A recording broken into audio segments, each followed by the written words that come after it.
Hi there folks, doing something very different tonight actually, as you've probably realised.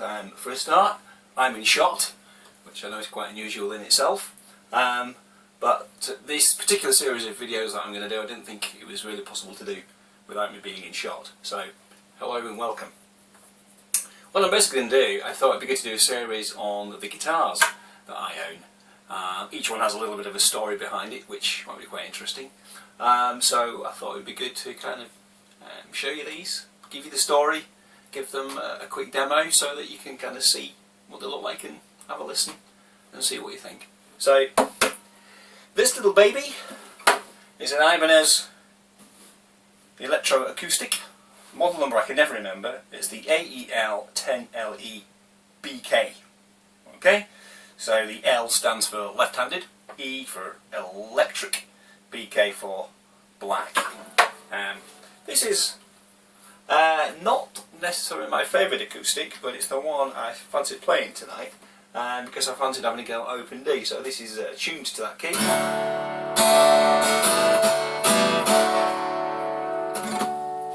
So I quite like playing around with open D. It gives a different sound.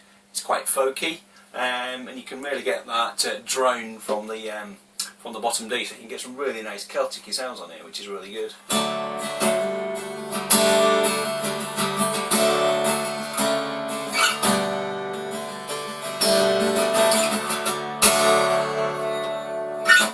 So I do like playing with it occasionally. This is an interesting guitar for me because, as many of you may know if you follow my videos regularly, I'm based in the UK. But this guitar I actually purchased in the United States. It's the only time I've done that. And guitars are usually cheaper in America. And being a left-hander as well, I don't often get a lot of choice and often pay a premium. But the reason why I ended up with this one was because I had the opportunity to go across to America with Living Hope, which is the duo that I play guitar in. And I didn't want to take my favourite guitar, which I'll introduce to you in another video, particularly as the other half of the duo is my wife, and she bought me the guitar as a birthday present, so that's quite a special guitar. Didn't want to take that over and risk it on the plane. The carrier we were flying with weren't going to let me take it on as hand luggage. It was going to have to go in as checked-in baggage, so I didn't fancy taking my favourite guitar. And knowing some of the scare stories we've heard about airlines and musical instruments, so I thought it would be a good idea if I bought one while I was out there, and that was interesting in itself because, being left-handed again, it was going to be not so easy to find one. And actually was liaising with my host, who's looking after us while we were over there, and found one online that I liked. This one, I liked the look of it, never played it before, never heard it, seemed to fit the bill, and he basically purchased it on my behalf, and I played it for the first time when I got over there. Thankfully, I loved it. It is different to my other acoustic, but this has got a really nice, fat, full sound. It's, as you can see, it is quite big. It's a jumbo size, and there's a real good width on the body, so it's got a lot of bottom end to it, which I really quite like.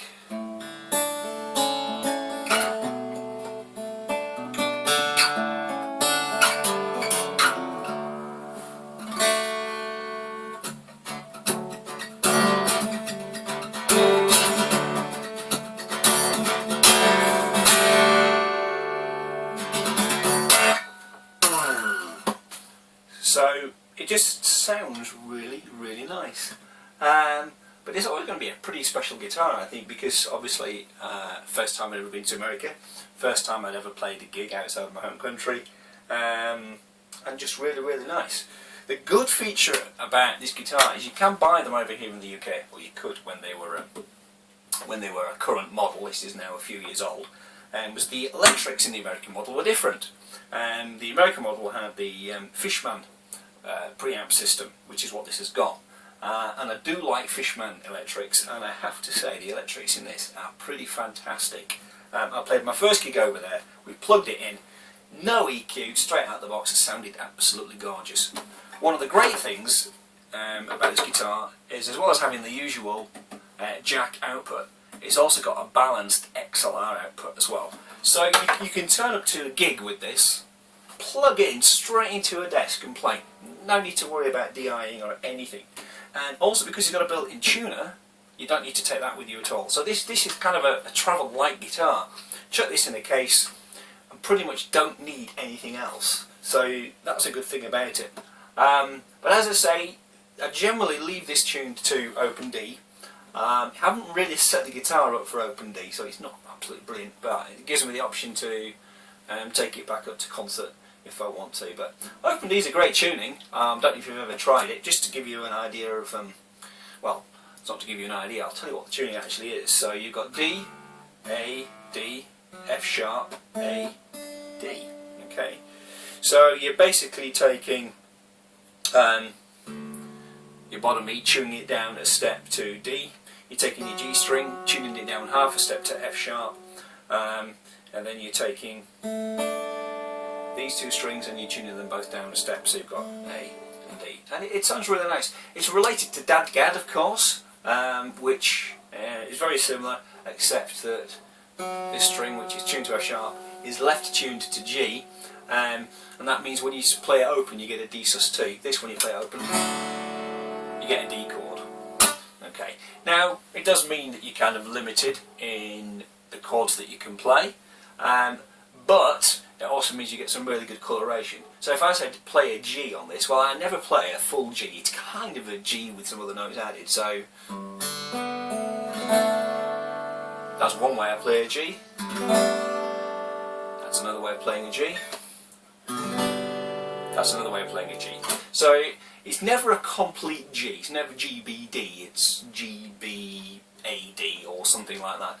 But that's the beauty of the tuning, and that's what gives it that kind of coloration and the folky sort of sound. So, you know, G goes there, A, B minor. So you got that drone. You should always playing those strings open with these fingerings.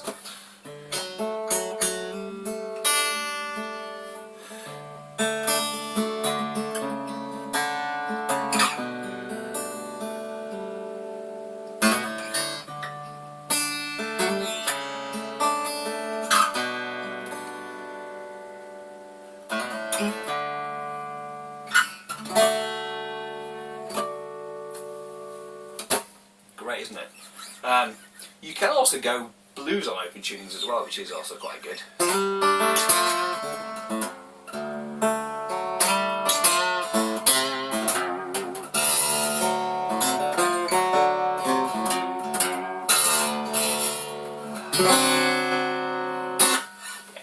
So, not really to practice much with blues in open D. Probably should, because it really does sound pretty gorgeous. So you get that F down to a D, great.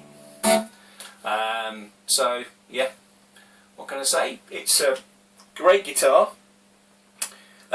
This cost me, the exchange rate at the time, pound to the dollar was brilliant. It was about 2 to 1. So I think it was about $320, $340. So it was about 180 quid that I paid for it at the time. Bought the case while I was over there as well.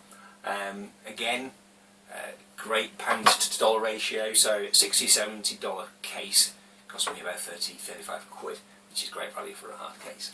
So, nice guitar, I like it.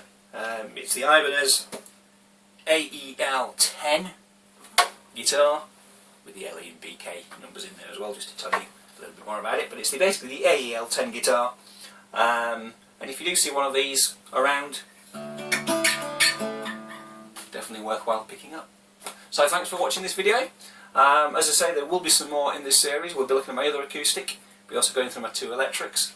And we'll probably look at some of my other gear as well that I use. So thanks for watching. Please feel free to leave a comment and to rate this video and to subscribe if you want some updates and to see the other guitars in the collection. Thank you very much.